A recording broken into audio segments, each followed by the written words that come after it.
창세기 26장 12절로 25절에 있는 말씀 함께 교독하겠습니다. 구약성경 36면이 되겠습니다.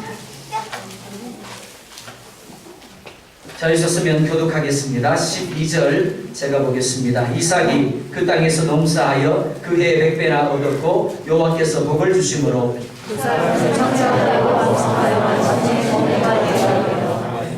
여왕과 수호가 때를 이루고 종이 심이 많으므로 블레셋 사람이 그를 시기하여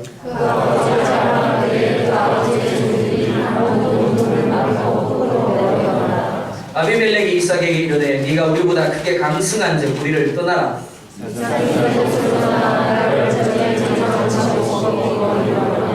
그 아버지 아브라함 때 봤던 우물들을 다시 봤으니 이는 아브라함이 죽은 후에 블레셋 사람이 그 우물들을 메웠습니다. 이삭의 그 우물들의 이름을 그의 아버지가 부르던 이름으로 불렀더라.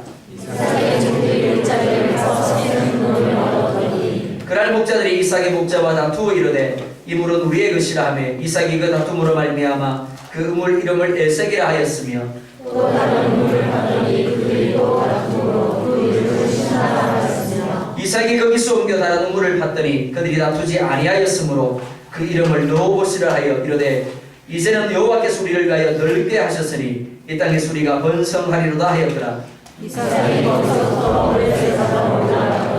그 밤에 여호와께서 그에게 나타나 이르시되 나는 내 아버지 아브라함의 하나님이니 두려워하지 말라. 내 종 아브라함을 위하여 내가 너와 함께 있어 네게 복을 주어 내 자손이 번성하게 하리라 하신지라. 이삭이 곳에 제단을 쌓고 여호와께 물을 부르며 정성전을 이삭이 물을 먹어서 오물을 받더라. 아멘. 하나님의 뜻을 분별하라 라는 제목으로 하나님의 말씀 증가하도록 하겠습니다. 여러분은 꿈을 가지고 있습니까? 그리고 그 꿈이 이루어질 것이라는 확신을 가지고 있습니까? 성경이 우리 가운데 단순하게 들려주는 몇 가지의 진리들이 있습니다. 첫 번째, 하나님이 모든 것들의 주관자가 되십니다. 두 번째, 하나님이 우리와 항상 함께 하십니다. 아멘 좀 하세요. 네, 제가 어떻게 말을 할 때는 아멘 안 하셔도 되는데요. 하나님의 말씀을 그대로 전할 때는 믿습니다. 예, 내 겁니다. 그대로 나한테 이루어주세요. 아멘 하시면 여러분들의 것이 될 줄 믿습니다. 아멘. 자, 성경이 여러분들에게 말씀하는 진리 첫 번째 뭐라 그랬습니까? 하나님이 모든 것들의 주관자가 되십니다. 두 번째, 하나님이 여러분들과 항상 함께하고 계십니다. 세 번째, 하나님이 모든 것들을 합력하여 선을 이루십니다. 아멘. 확신하십니까? 아멘. 예, 여러분들이 아멘이라고 고백한 대로 여러분들의 삶 가운데 그대로 되기를 원합니다. 아멘. 무엇이든지 하루아침에 이루어지는 법은 없습니다. 우리 학생들 중에 항상 착각하는 것이 무엇인가 하면 이제는 공부해야지, 이번에는 정말 좋은 성적을 거둘 거야, 그리고 밤을 새웁니다. 그런 경우에 대부분 그들이 기대한 만큼의 성적을 얻는다고요? 못 얻는다고요? 못 얻습니다. 네, 못 얻습니다. 결코 무엇이든지 하루아침에 이루어지는 법은 없습니다. 42.19를 달리는 마라톤이 있습니다. 선수들은 우승이라는 영광을 위해서 먼저 완주하는 훈련을 반복적으로 합니다. 그런데 완주하는 것이 그들의 목적이 아닙니다. 그 다음에 그들이 하는 것이 무엇인가 하면 우승을 목표로 달리기 시작을 합니다. 즉 시간과의 싸움을 하는 겁니다. 그런데 또한 그것이 끝이 아닙니다. 실전에서 우승이라는 목표를 위해서 자기 몸이 원하는 것과 마음이 원하는 것에 싸움을 합니다. 그런데 우승을 했다고 해서 또 끝이 나는 것이 아닙니다. 또 다른 영광, 또 다른 우승을 위해서 끊임없는 연습과 훈련이 반복적으로 되어져야만 합니다. 언제까지요? 은퇴할 때까지입니다.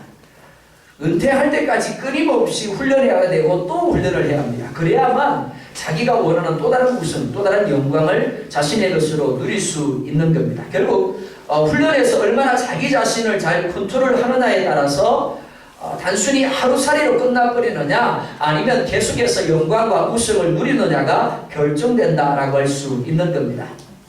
그렇기 때문에 고난과 훈련 없이는 영광도 없습니다. 우승도 없는 겁니다. 마찬가지입니다. 신앙생활에서도 똑같습니다. 신앙생활에서 영광을 누리기를 원한다면, 신앙생활에서 하나님이 주시는 우승과 하나님이 주시는 축복을 누리기를 원한다면 우리 역시 고난을 각오해야 합니다. 훈련을 각오해야 하는 겁니다. 신앙생활에서 하나님은 우리를 하나님이 예비하신 축복의 자리로, 영광의 자리로 끌어가기 위해서 먼저 우리를 언어의 자리로, 훈련의 자리로 이끌어갔습니다.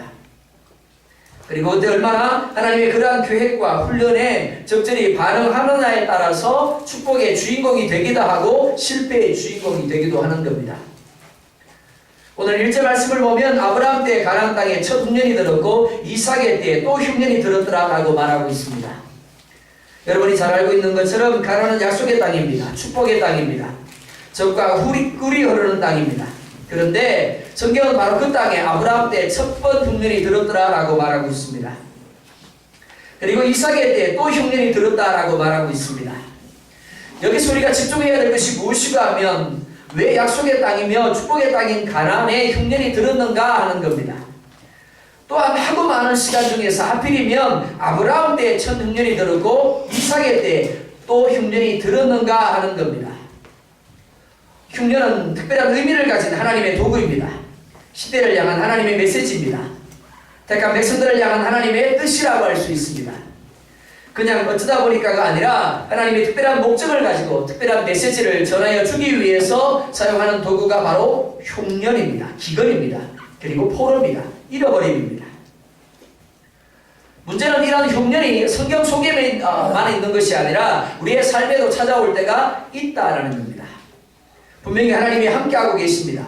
분명히 하나님께서 축복을 약속하셨습니다. 그럼에도 불구하고 다른 사람도 아닌 나의 삶에 흉년이 찾아올 때가 있는 겁니다.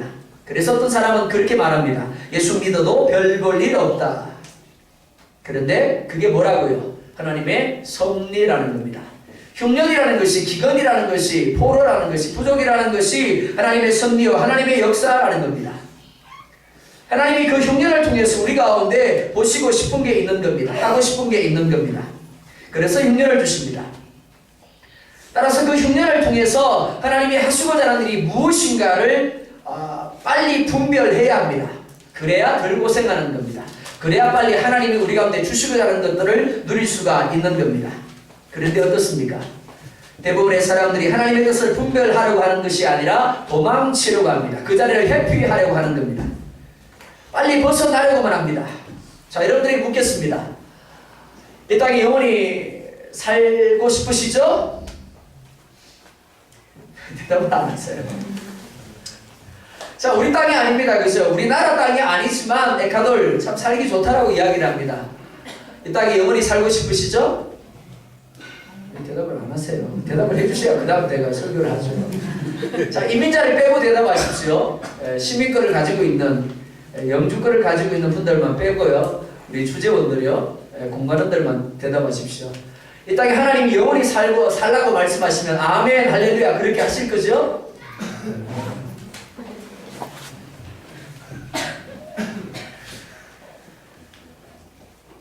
예, 그렇습니다. 하나님이 우리를 부족함의 자리에, 하나님이 우리를 벗어나고 싶어하는 자리에 머물게 하실 때가 있습니다. 그때 어떻게 해야 된다고요? 하나님이 왜 이 땅에 머물게 하셨는가를 빨리 파악하라고 말씀드렸습니다. 그리고 그 뜻 가운데 순종하셔야만 하나님이 더 나은 은혜의 자리로, 더 나은 축복의 자리로 이끌어 가시는 겁니다. 가게 하시는 겁니다. 근데 문제가 뭐라고요? 우리는 단지 빨리 벗어나기만 하면 되는 줄 압니다. 빨리 도망가기만 하면 되는 줄 압니다. 그래서 기도할 때도 하나님 빨리 이사가게 해주세요. 어디로요? 한국으로. 어디로요? 미국으로요. 그런데 그렇게 하면 아무 유익도 없는 겁니다. 그렇게 하면 고생만 추구로 하게 되는 겁니다. 왜요? 한국으로 가더라도 그 자리에서 하나님이 또다시 어느 자리로요? 부족함의 자리로 우리를 내보내실 것이기 때문에 그렇습니다. 장수만 옮겨질 뿐 또 다른 훈련을 수료할 때까지 부족함을, 기근을, 흉년을 누리라 하는 겁니다. 이삭이 그 아버지가 만났던 흉년을 만납니다. 그래서 어떻게 했다고 말씀을 합니까? 우리 1절과 2절 말씀, 26장 1절과 2절 말씀 같이 보겠습니다. 시작.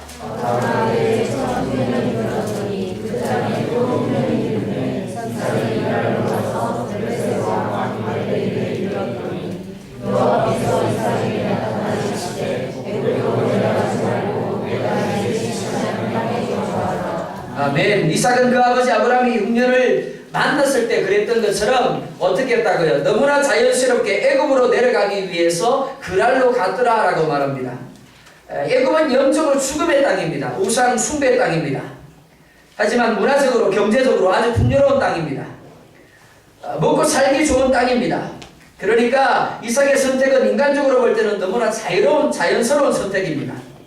현명한 선택이라고 할 수 있습니다. 하지만 그가 약속의 사람이고 믿음의 사람이기 때문에 문제가 됩니다. 흉년이 들어 먹고 살기가 힘들다고 하더라도 여전히 말씀을 붙잡고 하나님을 의뢰해야 할 사람이라는 것이 문제가 되는 겁니다. 약속은 약속이고 현실은 현실이라는 논리가 적용되고 있기에 문제가 되는 겁니다. 먼저 그 나라와 그 의를 구하라. 그리하면 이 모든 것을 너에게 더하시리라. 이 말씀을 믿으십니까? 네, 대답 안 하시는 분도 계십니다. 분명히 먼저 그 나라와 그 의를 구하라. 그리하면 이 모든 것을 더하시라 라는 약속의 말씀을 우리는 믿는다라고 고백을 합니다. 그런데 문제가 무엇입니까? 우리의 삶에 있어서는 이 말씀이 효력을 발휘하지 못한다라는 게 문제입니다. 단지 예배하는 자리에 있으면 아멘이 됩니다. 우리가 직장에서, 우리가 사업장에서, 우리가 가정에서 생활할 때 여전히 우리의 생각은 이렇습니다. 하나님 먼저 나를 한국으로 옮겨주세요.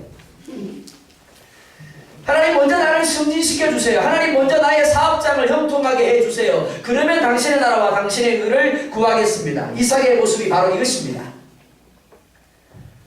이젠 아버지 아브라함이 흉년을 통해서 경험한 실패에 대해서 이삭은 분명히 들었을 겁니다. 그럼에도 불구하고 여전히 잘못된 선택을 하고 있다는 것이 문제가 되는 겁니다. 오늘 여러분들이 맞닥뜨린 상황 결코 처음이 아닙니다. 여러분들이 역사에 처음으로 맞닥뜨린 상황이 아니라는 겁니다. 성경에 있어서 수많은 사람들이 맞닥뜨린 상황입니다. 그리고 우리보다 먼저 믿음의 길을 걸어갔던 수많은 믿음의 선배들이 맞닥뜨린 상황입니다. 그런데도 불구하고 그들이 그 상황에서 우리와 똑같이 반응해서 실패했다라는 것. 그래서 다시금 하나님이 그들을 깨닫게 하시고 축복의 자리로, 은혜의 자리로 어떻게 이끌어갔다라는 것을 우리는 너무나 잘 알고 있습니다. 그런데도 불구하고 여전히 우리는 똑같은 실패의 자리로 나아간다라는 겁니다.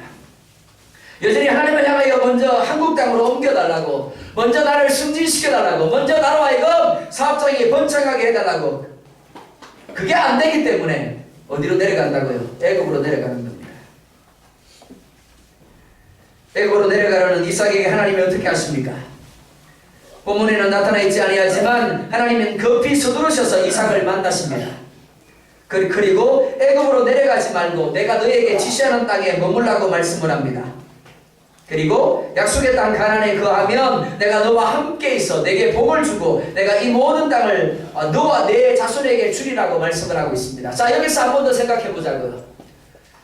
하나님이 내가 너와 함께 할 것이다 라고 말합니다. 내가 너에게 복을 줄 것이라고 말합니다. 내가 이 땅을 너와 내 자손에게 줄 것이라고 말씀을 합니다. 질문입니다. 하나님이 이삭과 지금까지 함께 하지 아니하셨습니다. 그렇습니까? 하나님이 이삭에게 복을 주지 아니하셨습니다. 그렇습니까? 하나님이 이삭과 그 자손에게 땅을 주시기 위해서 일하시지 아니하셨습니다. 그렇습니까? 아닙니다. 하나님은 분명 이삭과 함께하고 계셨습니다. 이삭에게 복을 주셨습니다. 그리고 이삭으로 하여금 그 자손으로 하여금 이 땅을 누리게 하시기 위해서 여전히 일하시고 계셨습니다. 근데 문제가 뭔데요? 하나님이 일하시는 방식이 이삭의 마음에 들지 않은 겁니다. 하나님이 복을 주신다고 하셨으면 기근이 오지 말아야 하는 겁니다. 흉년이 들지 않아야 된다는 겁니다. 하나님이 오늘 나와 함께하고 계시고 하나님이 나를 복 주시고 이 땅을 나에게 주시기로 하셨다면 내가 직장에서 어떻게 되어야 한다고요? 1년마다 승진해야 되는 겁니다. 1년마다 승진해야 돼요. 남들 100불 벌 때 나는 얼마 벌어야 된다고요? 믿음으로 고백하세요. 몇 불 벌어야 된다고요? 1000불. 그것밖에 안 되십니까? 1000불 납니다. 남들 100불 벌 때 10,000불 벌어야 되는 겁니다. 적어도입니다. 적어도 10,000불 벌어야 되는 겁니다. 그 정도 돼야 하나님이 나와 함께 하시는군요. 하나님이 나에게 복을 주고 계시는군요. 하나님이 나와 나 자손을 위해서 일하시고 계시는군요. 실감 나는 거예요. 그죠? 근데 그렇던가요? 아니요. 오늘 이삭의 문제가 여기 있습니다. 분명히 하나님이 내가 너와 함께 할 것이다. 내가 너에게 복을 줄 것이다. 이 땅을 너와 내 자손에게 줄 것이다 라고 약속하셨습니다. 그런데 자신의 삶의 형편은 그렇지 않더라는 겁니다. 그래서 다시금 하나님이 똑같은 약속을 이삭에게 주고 있는 겁니다. 하나님이 이렇게 하시는 이유가 무엇입니까? 이게 바로 하나님의 사랑 방법이고 하나님의 은혜입니다. 이 사랑 때문에 우리가 지금도 여전히 하나님과 함께 할 수 있고, 이 은혜 때문에 지금도 여전히 하나님을 아바 아버지라 부를 수 있습니다. 아버지의 사랑이 이삭을 급히 불러 세우셨습니다. 아버지의 방식이 이삭을 급히 불러 세우시고, 가나안을 떠나지 말라고, 내가 너와 함께 할 것이고 내가 너를 축복할 것이고 너와 내 자손에게 이 땅을 줄 것이라고 다시 한 번 더 그에게 확신을 주고 계시는 겁니다. 나를 믿어달라고. 왜 나를 믿지 못하느냐고 하나님이 호소하고 있는 겁니다. 오늘 성경은 아주 단순하게 기록을 하고 있습니다. 아니에요. 이 상황을 깊이 들어가 보면 하나님 울고 있는 거예요. 내가 너희 아버지 아브라함을 축복하고 아브라함의 삶 가운데 함께했던 것처럼 내가 너와 함께하고 있고 내가 너의 삶을 이렇게 축복하며 이끌어가고 있는데 왜 나를 믿지 못하느냐고 하나님이 통곡하고 있는 겁니다. 하나님이 그에게 다시 한번 나를 믿어달라고 말씀합니다. 그런데 하나님이 주시는 이 말씀은 이삭의 입장에서 볼 때 믿을 수도 믿지 않을 수도 없는 말씀입니다. 밑자니 흉년으로 식물들이 말라 죽고 타들어가는 땅만 보입니다. 죽을 것 같습니다. 하지만 하나님의 실존으로 인해서 안 믿을 수도 없는 상황입니다. 이게 누구의 모습이라고요? 바로 저와 여러분들의 모습입니다. 하나님의 약속을 믿고 예 하나님 이 땅에 영원히 살게 해주세요. 그러려니 어떻더라고요? 승진에서 남들보다 처질 것 같아요. 우리 자녀들이 이도저도 안 될 것 같아요. 우리 사업장이 결국 망할 것 같아요. 그렇다고 안 믿자니 성경이 우리 가운데 말씀해주는 증거들이 너무 뚜렷한 겁니다. 그러니까 믿는 것도 아니고 안 믿는 것도 아닌 어정쩡한 상태가 될 수밖에 없는 겁니다. 그게 이어지는 말씀을 통해 보여줍니다. 이삭이 어떻든 애굽으로 내려가지 못하고 그럴 땅에 머무르게 됩니다. 그런데 6절과 7절 보면 이렇게 말씀을 합니다. 우리 6절과 7절도 같이 보겠습니다. 시작.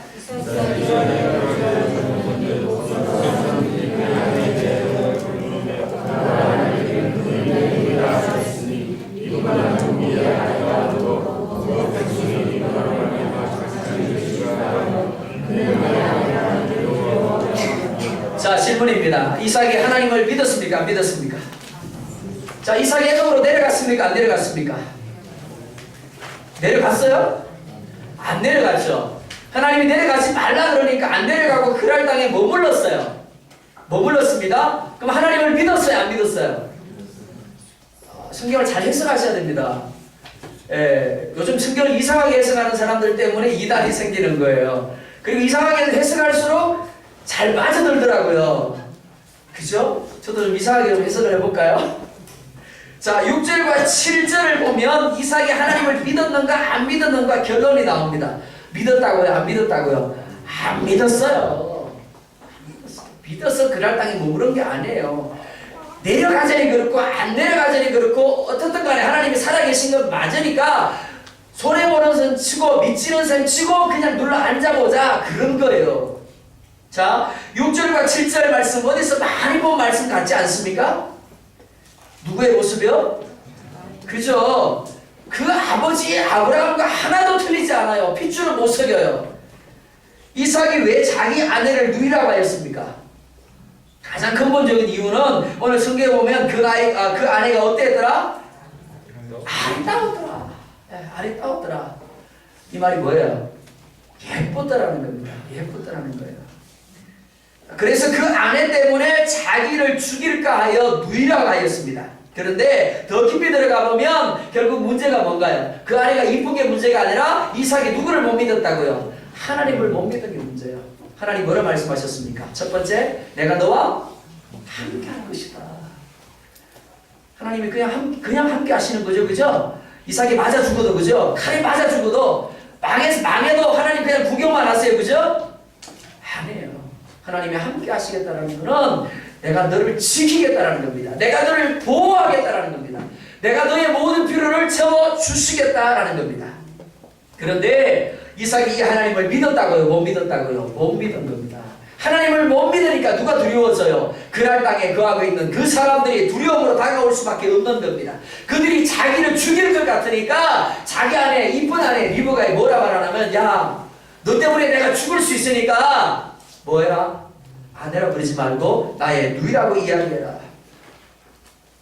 하나님이 그와 그 자손에게 축복을 주시겠다라고 약속하셨습니다. 그러면 죽을 수도 없고 죽을 수도 안 되는 겁니다. 하나님 아무리 하나님을 알지 못하는 그럴 사람이라고 할지라도 이삭을 해할 수가 없는 겁니다. 그런데 문제는 이삭이 하나님을 신뢰하지 못하니까 결국 하나님보다 그 사람들이 더 크게 보일 수밖에 없는 겁니다. 이삭의 신앙 어디까지나 머릿속에서만 마음속에서만 말씀을 들을 때만 아멘 아멘 하고 있었던 겁니다. 그래서 실제 상황에서는 아무런 영향력도 발휘하지 못하고 너무나 인간적인 선택, 인간적인 반응을 나타내고 있었던 겁니다. 사랑하는 성도 여러분, 사도 야고보는 이렇게 말합니다. 행함이 없는 믿음은 그 사람에게 아무 유익을 줄 수 없느니라. 아무리 성경을 읽고 아무리 설교를 듣고 아멘 할지라도 삶에서 실제화되지 못한다면 아무런 유익이 없는 겁니다. 앞이 꽉 막히고 가슴이 터질 것 같은 상황 속에서도 아멘하는 실전적인 신앙으로 나타나야만 하는 겁니다. 하지만 하나님은 비록 부족하고 연약하지만 말씀을 따라 애굽에 내려가지 아니하고 그란에 머문 이삭에 대해서 엄청난 축복을 내려주십니다. 무슨 말인가 하면 하나님을 온전히 믿음으로 가리라 억지로 어쩔 수 없이 순종한 것이지만 그 순종조차도 기쁨으로 받으시고 그에게 축복하신다는 겁니다. 12절 말씀 같이 보겠습니다. 시작.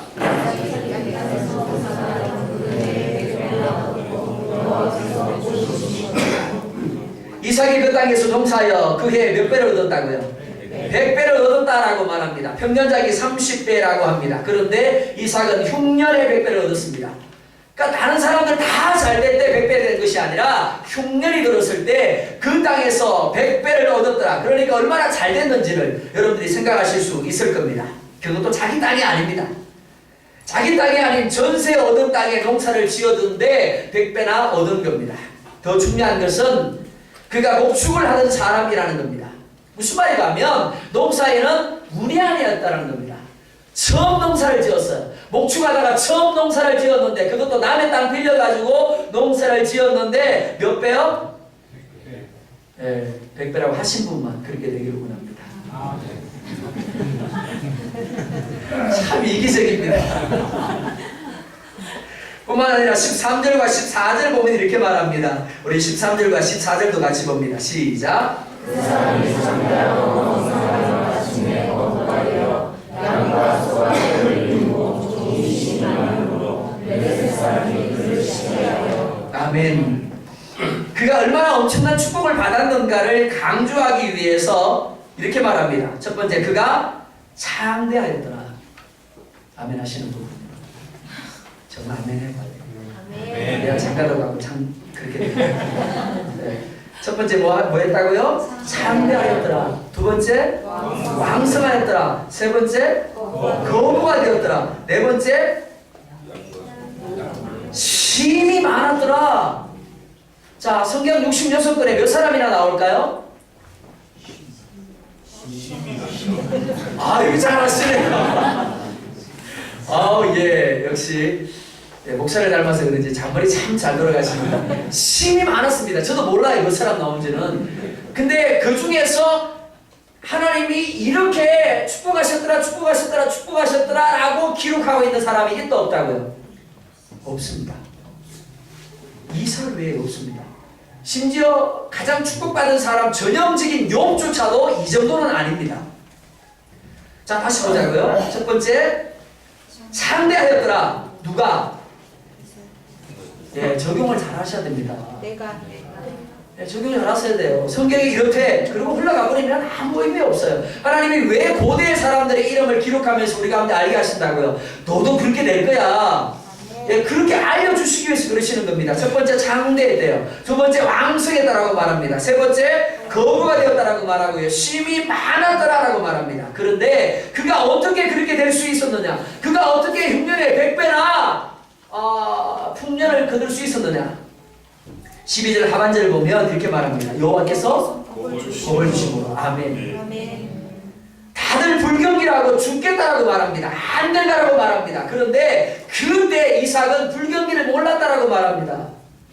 모르는 정도가 아닙니다. 오히려 알았습니다. 그러니까 다른 사람들이 보면 우리가 흔히 하는 말로 미치고 한장을 노릇입니다. 도대체 자는 뭔 비결을 가졌기에 흉년에 100배나 얻었고 왕성하고 창대하고 거부가 되고 힘이 많은지 도대체 이유를 알 수가 없는 겁니다. 근데 그게 누가 되어야 한다고요? 누가 되어야 한다고요? 내가 되어야 하는 겁니다. 아멘 안 하시네요. 정말 여러분의 삶이 이렇게 되기를 원합니다. 자, 그렇다면 하나님이 이삭을 입도록 축복하시는 이유가 무엇인가 하는 겁니다. 이는 보상의 개념입니다. 즉 비록 이삭이 온전하지는 못하지만 그래도 하나님의 말씀을 듣고 애굽으로 내려가지 아니하고 그 아래 머문 것에 대한 보상입니다. 분명 이삭 나름대로의 생각이나 계획이 있었을 겁니다. 하지만 하나님이 가지 말라고 하니까 반신반의하면서 어쩔 수 없이 눌러 앉았어요.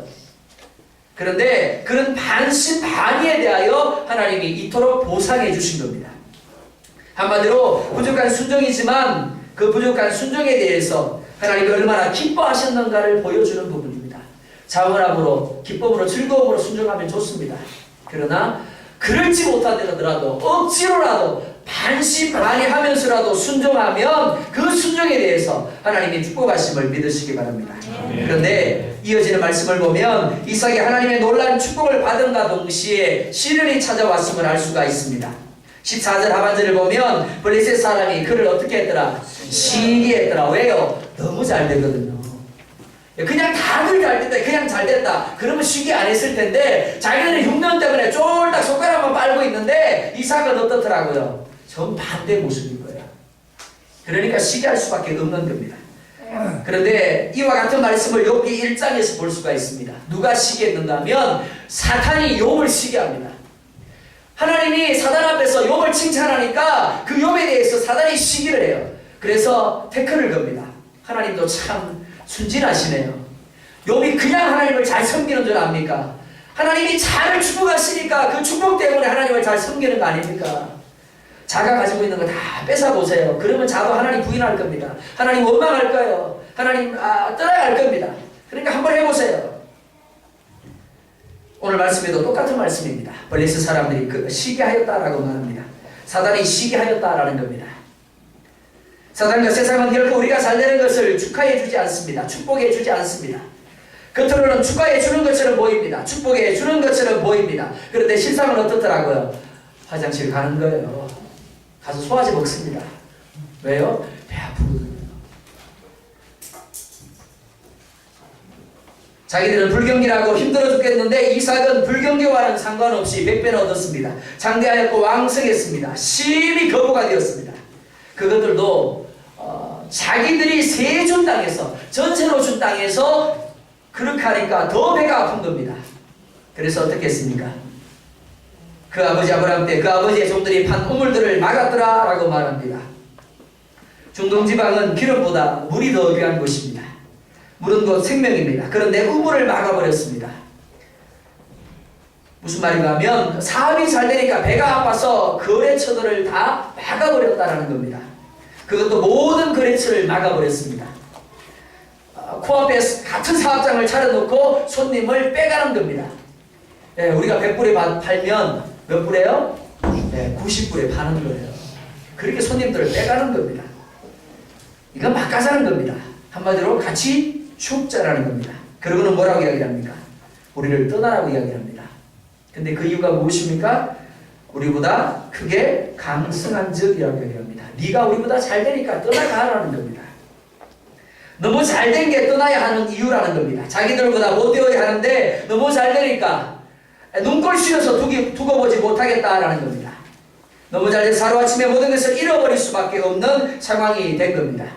참 아이러니한 상황이라고 할 수 있습니다. 하나님이 머무르라고 해서 머무른 결과 축복을 받는 것처럼 보이더니 잘 되는 것처럼 보이더니 하루아침에 모든 것을 잃어버릴 수밖에 없는 상황이 된 겁니다. 자, 여러분들이 이런 상황입니다. 어떻게 하시겠습니까? 믿음으로 순종했어요. 목사님이 말씀을 통해서 순종해라 그러니까 예 좋습니다. 제가 영원히 이 땅에 하나님 머물러 가시면 머물게요. 그리고 하나님 말씀대로 순종하겠습니다라고 결단했어요. 그래서 잘 되는 것처럼 보였어요. 근데 안 해요. 한순간에 그야말로 곤두박질 칠 수밖에 없는 상황이 됐습니다.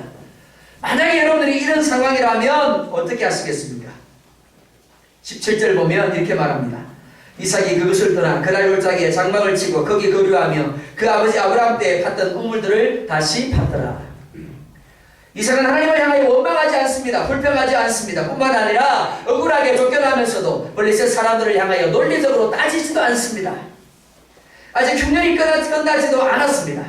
그렇다라고 애굽으로 내려갈 수도 없는 상황입니다. 어찌 보면 사방이 벽으로 막혀있는 상황이라고 할 수 있습니다. 이해가 되지 않습니다. 그런데도 이삭은 어떻게 했다고요? 그냥 떠나갔더라라고 말합니다. 그리고 골짜기에 장막을 쳤습니다.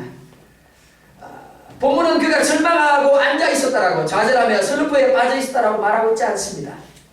오히려 그는 의욕적으로 종들과 함께 아브라함 때 팠던 우물을 다시 팠더라라고 말합니다. 자, 질문입니다. 한번 봤을까요? 자, 우리 중고등부들 똑바로 앉고요. 우물을 한번 봤을 것이다. 아니면 많이 봤을 것이다. 한번? 네, 빨리 이야기 안 하면 설교 시간 길어져요. 많이. 예, 많이. 예, 역시 설교 빨리 끝내라는 이야기입니다. 많이 봤을 겁니다. 여기도 파고 저기도 파고 할 수 있는 한 최고의 노력으로 많은 우물들을 팠을 겁니다. 그리고 어떻게 되었다고요? 마침내 셈의 근원을 얻었다라고 말하고 있습니다. 사랑하는 성도 여러분, 하나님 우리에게 축복을 주실 때 한편 우리로 하여금 그 축복 자체에 마음을 빼앗기지 아니하도록 우리를 훈련하심을 기억할 수 있기를 원합니다. 자만하지 아니하도록 마땅히 가져야 할 마음과 행위를 잃어버리지 아니하도록 훈련하심을 기억하시기 바랍니다. 하나님은 우리가 물질의 마음을 빼앗기기를 원하지 않으십니다. 하나님은 우리가 직장의 마음을 빼앗기지 않기를 원하십니다. 승진이라는 것에 혹은 우리의 사업장의 마음을 빼앗기기를 원하지 않으세요. 어렵사리 얻은 너뚱이에게 마음을 빼앗기지 않기를 원하십니다.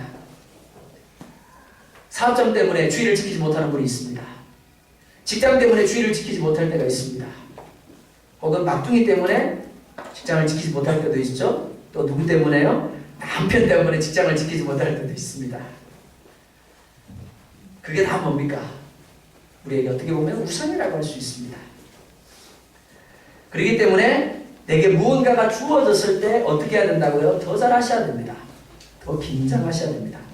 하나님이 아브라함에게 이삭을 번제로 드리라고 하셨던 것처럼 우리를 훈련할 수 있는 겁니다. 그렇기 때문에 잘 될 때나 못 될 때나 항상 하나님 앞에 하나님을 향하여 채널을 맞추는 것이 중요합니다.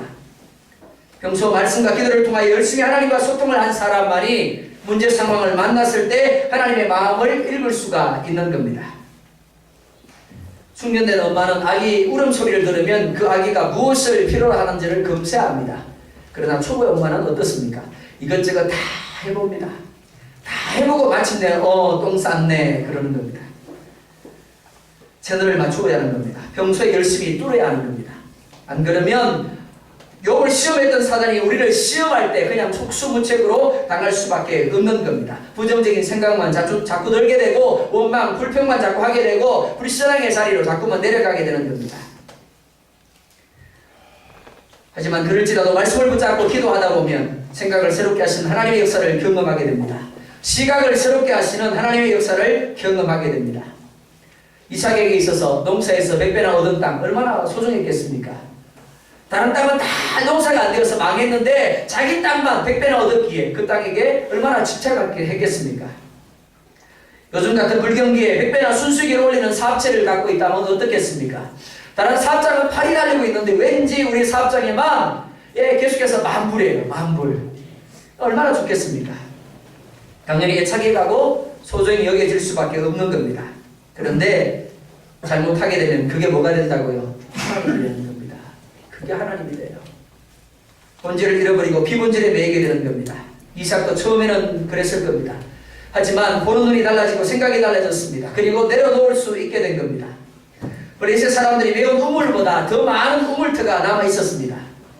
그리고 100배를 얻은 것도 땅이 좋아서가 아니라 하나님이 그렇게 하신 겁니다. 그러니까 어느 곳에 가든지 하나님이 함께 하심으로 100배가 아니라 1000배도 얻을 수 있다는 결론을 얻게 된 겁니다.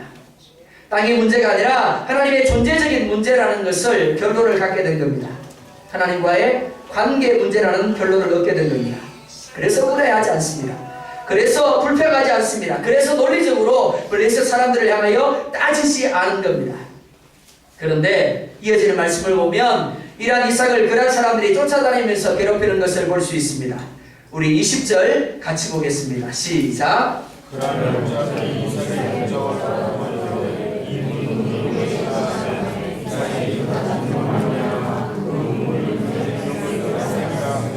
아멘. 이삭의 땅에서 본다는 100배나 소출이 나는 땅을 포기했으므로 분명 엄청난 것을 양보하고 희생한 것이라고 할 수 있습니다.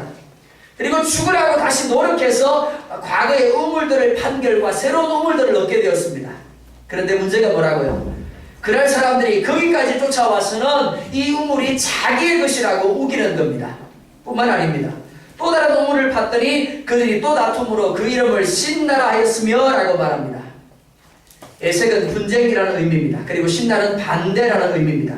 무슨 말인가 하면 정말 자신들이 우물이 필요해서 빼앗은 것이 아니라 반대를 위한 반대였다는 겁니다. 단지 그들이 꼴보기 싫었기 때문에 괴롭히고 또 괴롭힌 것이다. 그렇게 이해할 수 있는 겁니다. 하지만 이삭은 여전히 그들에 대해서도 하나님에 대해서도 아무런 반응을 하지 않습니다. 22절 또한 같이 보겠습니다. 시작.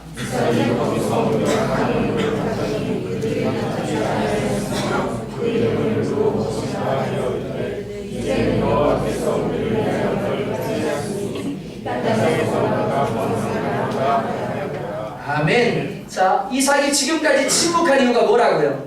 이삭이 논리적으로 따지지 아니하고 하나님을 향하여 원망하거나 불평하지 않은 이유가 뭐라고요? 이렇게 말합니다. 이제는 여호와께서 우리를 위하여 넓게 하셨으니, 무슨 말인가 하면 그 모든 과정들이 누구 안에 있다고요? 하나님의 섭리 안에 있음을 그가 믿었다라는 겁니다.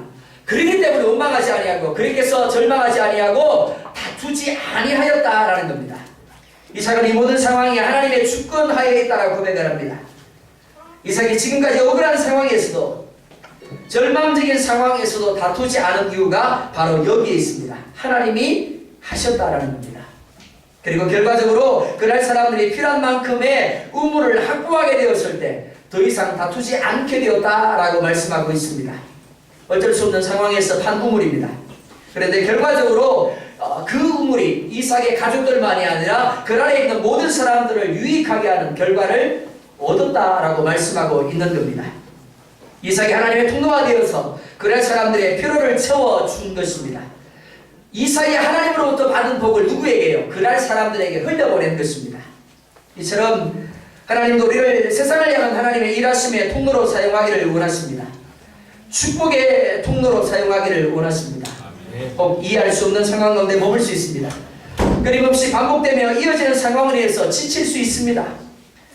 그래서 이 땅이 혹은 여러분들이 몸담고 있는 직장이 사업체가 지긋지긋하게 느껴질 수도 있습니다. 이삭이 바로 그랬습니다. 그런데 불평하지 아니했고 절망하지 아니했고 하나님을 절대적으로 신뢰하며 현재적인 상황에서 자신이 할 수 있는 최고의 노력을 경주하였습니다. 그 결과 어떻게 되었다고요? 자신도 잘 되고 주변 사람들도 잘 되게 하였더라 라고 말하고 있습니다. 르호봇이라고 말합니다. 하나님이 나만을 위한 삶이 아니라 더 많은 사람들을 유익하게 하기 위하여 나의 삶을 사용하고 계심을 기억할 수 있기를 원합니다. 생각의 영역을 나에서 우리로 넓혀보시기 바랍니다. 우리에서 지역으로 넓혀보시기 바랍니다. 그리고 지역에서 민족과 열방으로 더 넓혀보시기 바랍니다. 이제 나만 잘 되겠다라고, 나만 잘 먹겠다라고, 나만 잘 살고 잘 입겠다라고 생각하지 마시기 바랍니다. 그건 교회 밖의 사람들이 하는 생각들입니다. 저도 목회자지만 가정에서 사실은 부부싸움을 참 많이 합니다. 아이들에게 보여주지 말아야 할 모습들을 참 많이 보여줍니다. 근데 하나님이 저에게 주신 메시지가 무엇이가 하면 나라는 것으로 생각하지 말고 우리라는 것에서 생각하라는 겁니다. 자, 남편들에게 묻습니다. 집에서 설거지 얼마나 하십니까? 우리 현아쌤에게 왜 웃을까요? 청소 얼마나 하십니까? 세탁기 얼마나 돌리시죠? 여러분들의 생존아, 여러분들의 아내가 하는 일들을 얼마나 도와주십니까?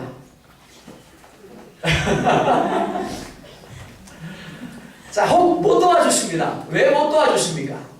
이렇게 생각할 겁니다. 저도 그렇게 생각을 했습니다. 그건 아내의 일이고 내 일은 안 합니다. 그래서 내가 한 번을 하게 될 때 내가 내 아내를 도와줬다라고 생각을 했습니다. 근데 하나님이 주시는 게 이거예요. 내가 아니다. 내 일이 아니라 우리의 일이다.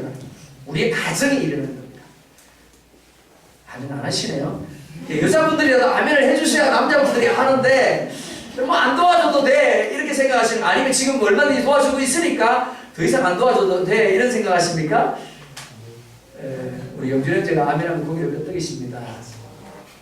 자, 나로 생각을 하면 나는 못합니다. 도와주고도 사실은 칭찬을 듣기를 원합니다. 생색을 내기를 원합니다. 그런데 내가 아니라 우리가 되면 어땠습니까? 당연히 해야 되는 일입니다. 예, 보이면 그냥 하는 겁니다. 마찬가지입니다. 여러분들이 교회 밖의 사람들이라고 한다면 얼마든지 나의 삶을 사십시오. 그래서 여러분들의 먹는 것, 입는 것, 마시는 것만을 위해 사시기 바랍니다. 그래서 다투기도 하십시오. 그래도 됩니다. 그러나 정말 여러분들이 그리스도인이라고 한다면 이제 나의 삶이 아니라 우리의 삶을 사셔야 됩니다. 때로 손에도 보셔야 됩니다. 우리이기 때문에 손에도 보셔야 됩니다. 그래야만 어떻게 된다고요? 그 사람도 잘 살 수가 있는 겁니다. 그 사람도 행복할 수가 있는 겁니다. 다른 사람의 행복을 위해서 내가 조금 손해보고 희생하고 내게 있는 것들을 흘려보낼 수 있어야 되는 겁니다. 그렇게 되니까 어떻게 되더라고요? 그렇게 되면 내가 정말 손해볼 것 같은데 아니에요. 하나님이 이삭 손해보게 하셨나요? 아닙니다.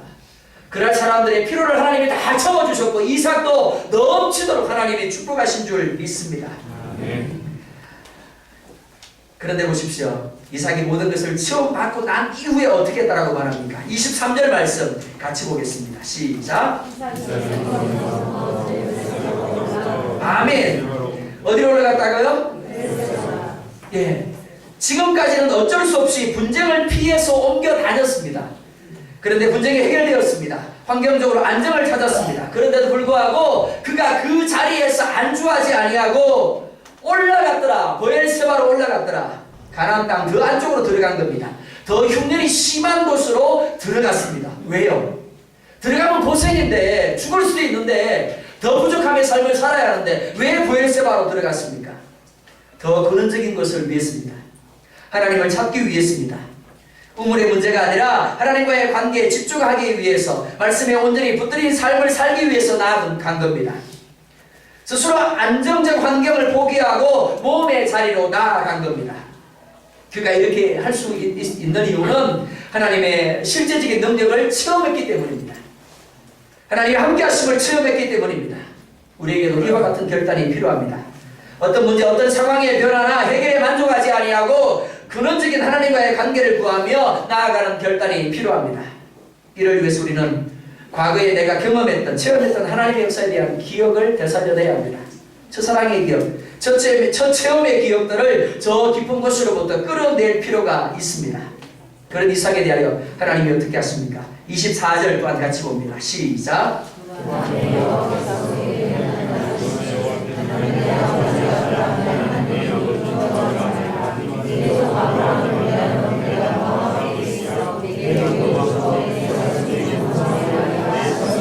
아멘. 그 밤에 여호와께서 그에게 나타나 이르시되 라고 말하고 있습니다. 하나님은 이삭이 끊임없이 반복되는 시련 가운데 있을 때 그에게 나타나시거나 말씀하지 않았습니다.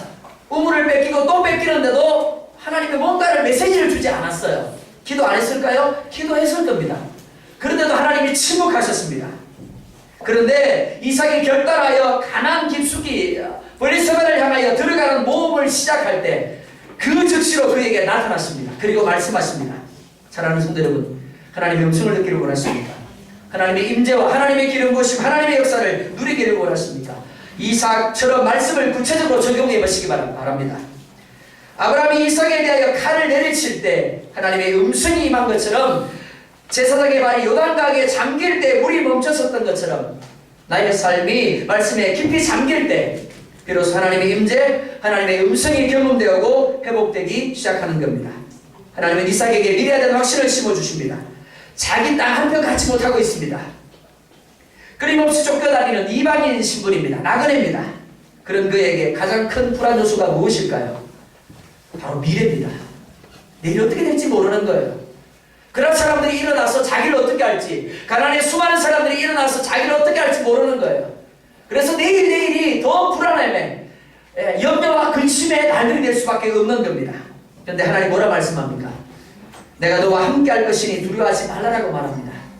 흉년이 하나님의 도구인 것처럼 사람도 환경도 하나님의 도구에 불과하다는 겁니다. 그렇기 때문에 결코 두려워하지 말고 말씀만 붙잡으라는 겁니다. 그리고 이삭과 자손에게 아브라함에게 주셨던 축복의 약속을 이행하겠다라고 말씀을 합니다. 사랑하는 성도 여러분, 이삭에게 약속하신 것처럼 하나님이 여러분의 내일을 책임지심을 믿으시기 바랍니다. 여러분의 삶을, 여러분의 자손들의 삶을 책임지심을 믿으시기 바랍니다. 오늘이 힘들고 버거울 수 있습니다. 그리고 하나님의 약속이 여전히 내게 주어져 있지만 내일이 불안하게 느껴질 수도 있습니다. 그러나 하나님의 약속을 붙드시기 바랍니다. 하나님의 타이밍에 여러분의 타이밍을 맞추시기 바랍니다. 그리고 나의 역할을 감당하며 시간 여행을 즐기시기 바랍니다. 가장 적절한 때 하나님이 그 역할을 감당할 것입니다. 이삭이 그곳에 제단을 쌓습니다. 그리고 여호와의 이름을 부릅니다. 예배를 통한 하나님의 임재가 그곳에 있었습니다. 영적 기쁨이 그곳에 있었습니다. 그랬더니 어떻게 되었다고요? 이삭을 쫓아냈던 아비멜렉이 이삭을 찾아와서 화의를 청합니다. 32절 보면 이렇게 말합니다. 32절 같이 보겠습니다. 시작.